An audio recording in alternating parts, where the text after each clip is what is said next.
Assalamualaikum warahmatullahi wabarakatuh. Selamat siang dan salam sejahtera untuk kita semua.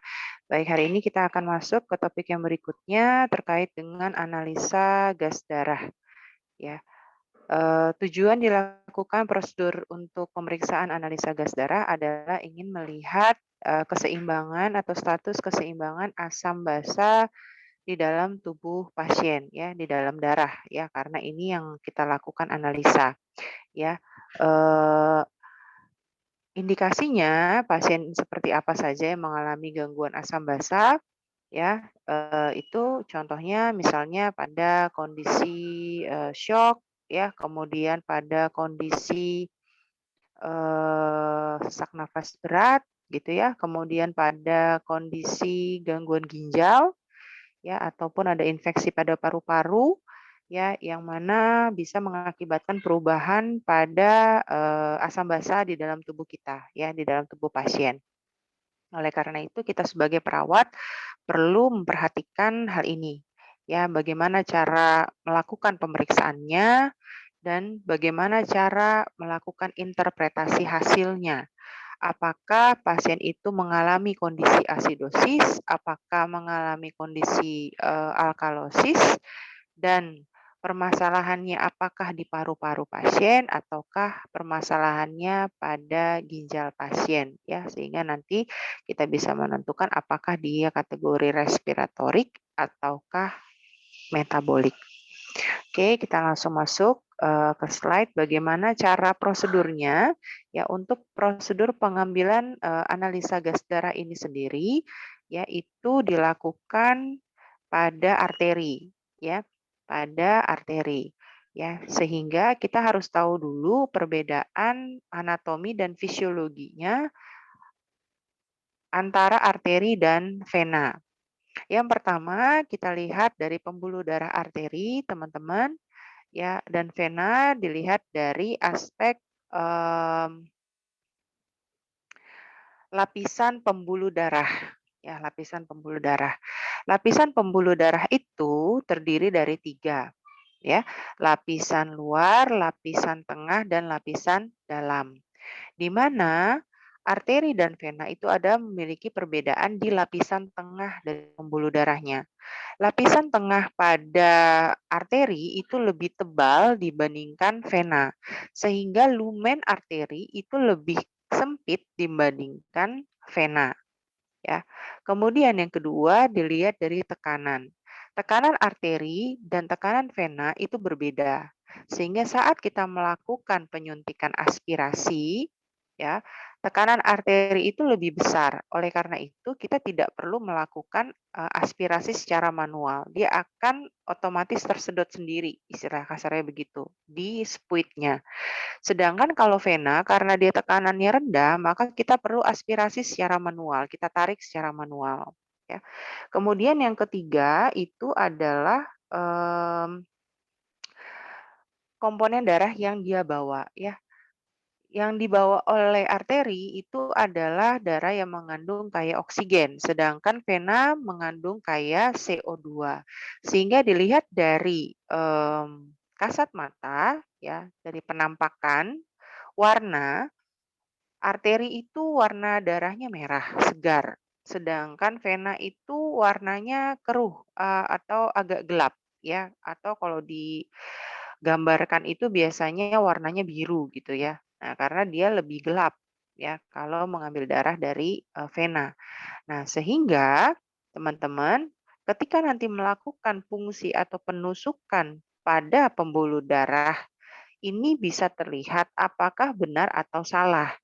Ya, kalau yang diaspirasi warnanya itu tadi gelap, kemudian perlu ditarik, ya, atau disedot, kita aspirasi, berarti kamu salah tusuk. Tusuknya itu kenanya di pembuluh darah vena, ya.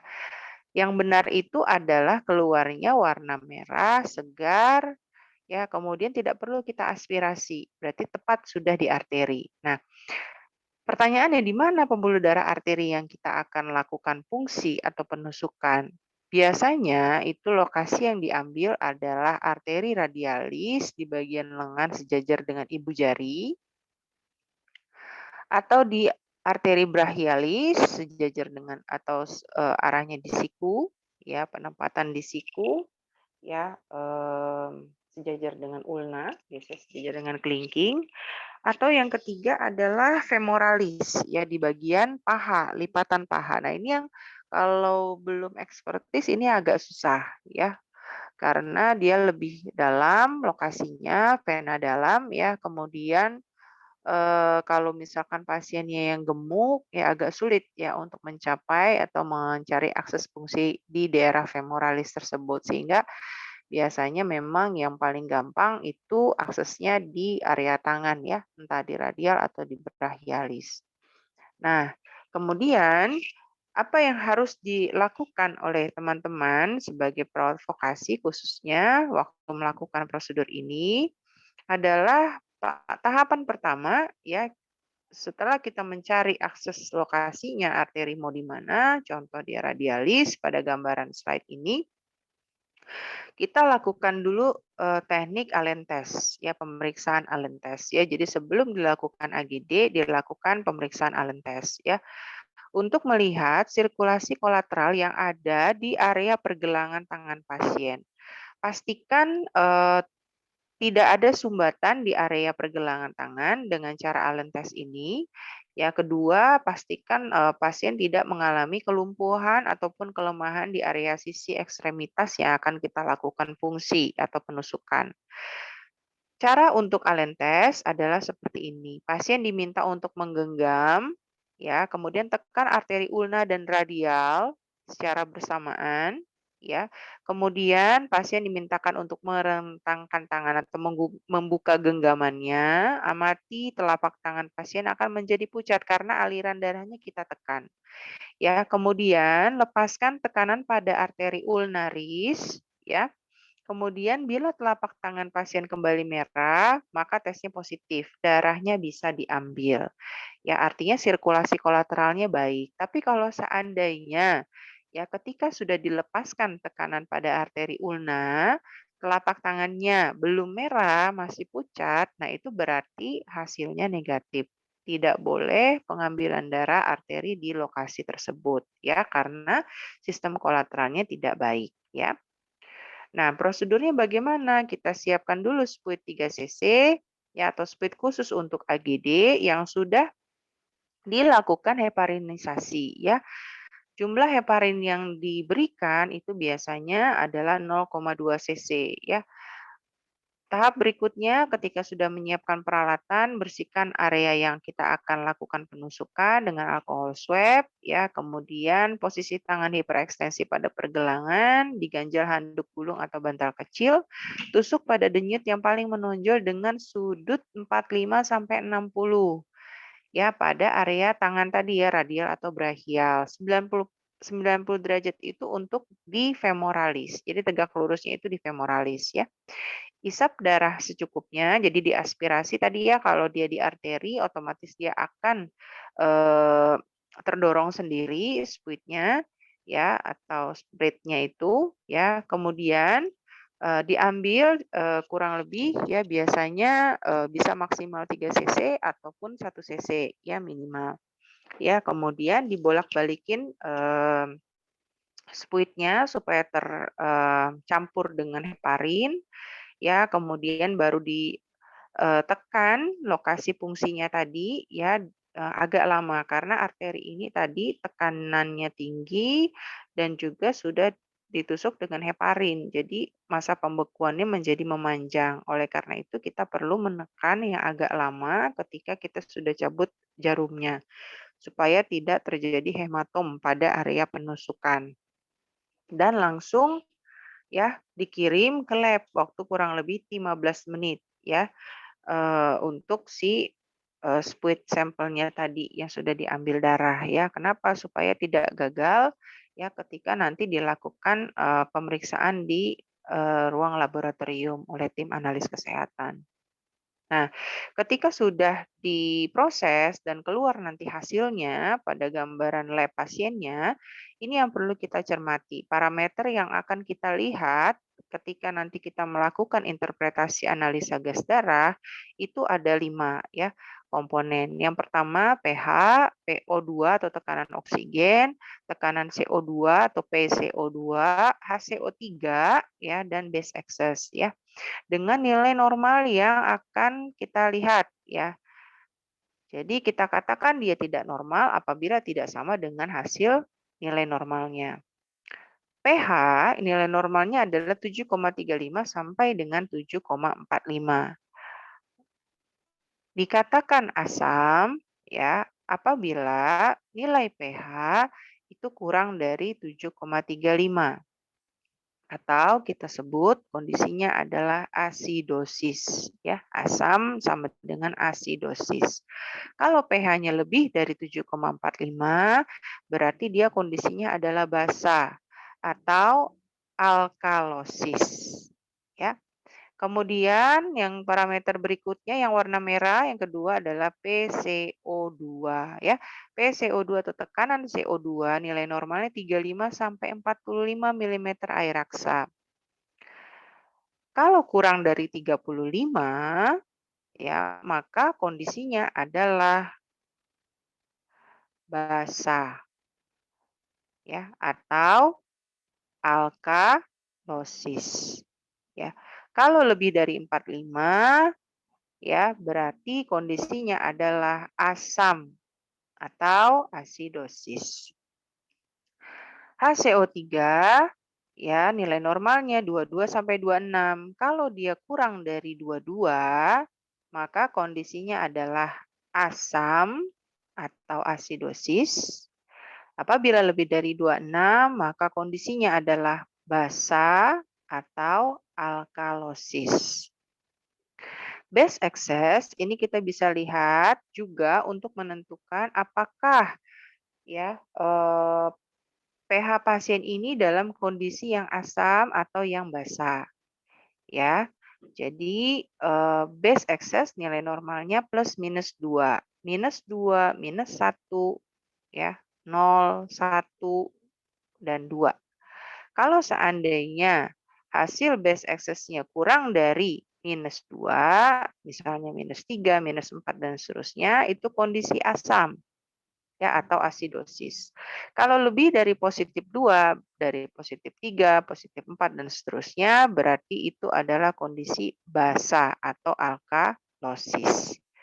Yang perlu diperhatikan oleh teman-teman sekalian adalah kita menentukan apakah pasien itu mengalami asidosis ya dan alkalosis kita lihat dari keempat parameter ini ya.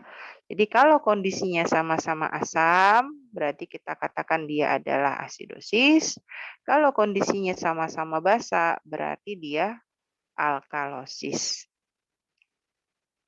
Dua organ yang mengatur sistem keseimbangan asam basa ataupun ya terjadi gangguan pada asam basa itu adalah dari organ paru-paru dan ginjal.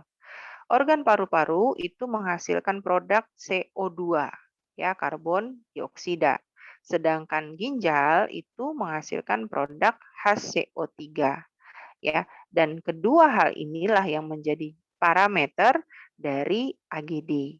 Makanya ya kita akan menentukan apakah permasalahannya pada paru-paru atau pada ginjal, kita melihat dari komponen ini. Kalau dia CO2-nya bermasalah, berarti sumbernya dari paru. Kalau sumbernya dari ginjal, maka HCO3-nya yang bermasalah. Dikatakan bermasalah apabila tidak normal ya, bukan dalam rentang yang normal. pH ini diatur oleh CO2 dan HCO3 ini ya. Jadi dia bisa seimbang karena regulasi dari CO2 dan HCO3. Apabila kondisi asam ya diakibatkan oleh paru-paru atau CO2, maka akan diseimbangkan oleh HCO3 dengan kondisi basanya ya. Jadi kalau di dalam tubuh atau di dalam darah itu kondisinya asam, maka akan diseimbangkan dengan kondisi basa dan sebaliknya. Jika kondisinya basa akan diseimbangkan dengan kondisi asam. Ya. Nah, Bagaimana ini bisa terjadi ya kondisi asam atau basa di dalam tubuh? Ya, ini karena ada permasalahan ya misalnya pada paru-paru pasien ya di mana terjadi yang namanya hipoventilasi, ya edema pulmonal, overdosis obat-obatan, ya trauma dada, ya penyakit neuromuskuler, sumbatan jalan napas, ya, kemudian, gagal ginjal. Nah, ini merupakan salah satu kondisi yang menyebabkan ya diare, ya, syok, ini diabetes ketoasidosis pada DM tipe, 2, ya. Nah, ini yang menyebabkan kondisi asam di dalam tubuh, ya, kondisi asam di dalam tubuh kita. Nah, sedangkan alkalosis itu contohnya pada kondisi hipoksia, ya, demam, ya, kehamilan, kecemasan, ya, kemudian, kondisi, terlalu banyak penggunaan antasida, ya, kemudian, diuretik, ya, kehilangan cairan yang terus-menerus akibat dia buang air kecil terus-terusan, ya, nah pada kondisi diabetes ya itu bisa menyebabkan kondisi basa, ya. Nah, ini kira-kira gambaran secara ringkasnya ya untuk kita bisa memahami secara mudah ya dalam penamaan yang tadi saya sebutkan, ya. Warna oranye ya ini kategorinya adalah dengan CO2 ya. Kalau hijau ini dengan HCO3 ya. Ingat tadi CO2 sumbernya dari mana? Dari paru-paru ya. HCO3 sumbernya dari ginjal ya. Kalau dilihat dari gambarnya, warna oranye ini menunjukkan berkebalikan ya penamaannya. Dia kondisinya sama tapi gambarannya berbeda. Kalau pH turun, PCO2-nya naik. Ini kondisinya sama-sama asam. pH tinggi, PCO2-nya rendah, ini kondisinya sama-sama basa. Ya, makanya penamaannya adalah asidosis karena pH-nya turun, respiratori karena sumbernya dari respiratori, dari CO2. Ya, makanya namanya asidosis respiratori murni. Kenapa murni? Karena HCO3-nya belum melakukan penyeimbangan, ya. Di mana apa kategorinya? Tubuh itu melakukan keseimbangan, kategorinya adalah pH kembali normal. Ya, kalau pH kembali normal berarti kompensasinya terjadi secara penuh. Ya, kompensasi terjadi secara penuh. Kalau dia belum normal, maka kompensasinya masih sebagian. Ya, jadi kalau HCO3-nya sudah mulai bermasalah atau di sini kan kondisinya asam, ya. Berarti dia menyeimbangkannya dengan kondisi basa, berarti HCO3-nya menjadi naik, ya. Kalau dia naik pH-nya masih belum normal, berarti kita sebut dia asidosis respiratorik terkompensasi sebagian, ya. Tapi kalau seandainya HCO3-nya ya naik, pH-nya kembali normal, maka itulah yang disebut asidosis respiratorik terkompensasi penuh. Ya, begitu juga dengan alkalosis respiratorik. Kenapa namanya alkalosis? Karena pH-nya naik, ya, kondisinya basa, PCO2 turun kondisinya basa, basa ketemu basa. Jadinya alkalosis respiratorik murni. Kenapa murni? Karena HCO3-nya masih normal.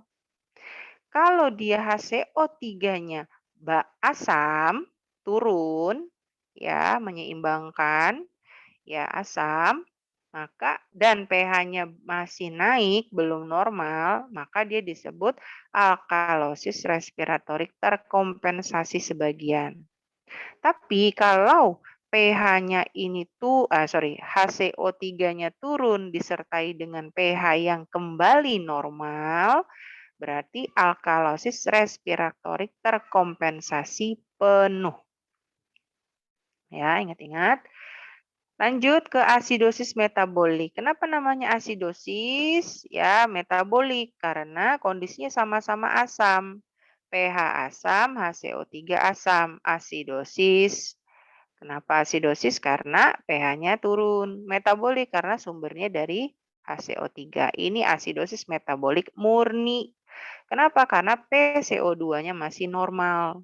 Kapan dikatakan terkompensasi sebagian? Apabila PCO2-nya basah. Basah berarti apa? pH-nya turun. PCO2-nya turun ya. Kalau PCO2-nya turun, berarti dia terkompensasi sebagian ya. Kalau pH-nya sudah kembali normal, maka dikatakan asidosis metabolik terkompensasi penuh. Begitu juga dengan alkalosis metabolik. Kenapa namanya alkalosis metabolik? Karena pH-nya basah, HCO3-nya basah. Basah ketemu basah. Alkalosis metabolik karena sumbernya dari metabolik HCO3. Murni, kenapa murni? Karena normal PCO2-nya. Belum menyeimbangkan. Nah, ketika dia menyeimbangkan dengan kondisi asam, berarti kalau kondisi asam PCO2-nya naik. Ya, kondisi PCO2-nya naik di asam berarti apa? Interpretasinya alkalosis metabolik terkompensasi sebagian. Kenapa sebagian? Karena pH-nya belum normal. Nah, kalau dia PCO2-nya naik terus, pH-nya nanti menjadi normal, ya, berarti kondisinya sudah menjadi alkalosis metabolik terkompensasi penuh. Ya, jadi kira-kira seperti itu yang perlu teman-teman ingat. Nanti coba bikin latihan kasus secara mandiri terkait dengan pemahaman ini. Ya, coba latihan mandiri terkait dengan pemahaman ini ya. Nanti akan saya berikan latihan, silakan diuji cobakan ya dan dikirimkan apa jawabannya. Nanti akan saya evaluasi. Ya, ingat setelah ini ada kuis untuk interpretasi EKG dan AGD, jadi mohon bisa dipelajari. Mungkin itu saja yang bisa saya sampaikan. Terima kasih. Selamat siang, sampai ketemu lagi di materi berikutnya. Terima kasih.